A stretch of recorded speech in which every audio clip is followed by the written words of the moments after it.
एडियन से मैं हूं आकाश न्याजी। जिला गुजरात में पूरे पंजाब में बच्चों, बच्चियों और खवातीन के साथ जिनसी ज्यादती के वाक़यात जो हैं इनमें ख़तरनाक हद तक इजाफा हुआ है। साल 2024 जिला गुजरात और इसके साथ पंजाब भर में बच्चों और खवातीन के लिए इंतहाई जो है मनहूस और दर्दनाक साबित हो रहा है। बदफेली, ज्यादती और तेजाब गर्दी के वाक़यात जो हैं थमने का नाम नहीं ले रहे।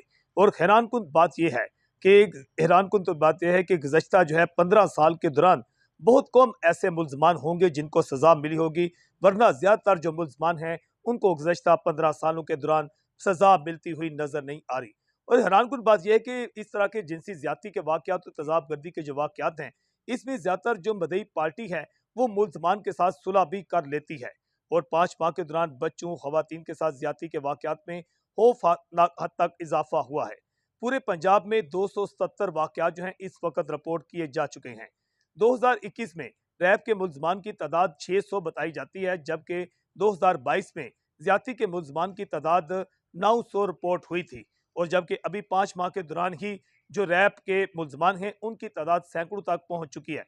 ताहम जिला गुजरात में पुलिस का कहना है कि ज़्यादातर जो मुल्ज़मान हैं इनकी गिरफ्तारी को यकीनी बनाया जाता है। ताहम इसके बाद देखा यह जाता है कि जब यह मामला अदालतों में जाता है तो उसके बाद ज़्यादातर जो मदई हजरात हैं वो अपने बच्चों के मामलात में मुल्ज़मान पार्टी के साथ जो है सुलह कर लेते हैं। एचडीएन से मैं हूँ आकाश न्याज।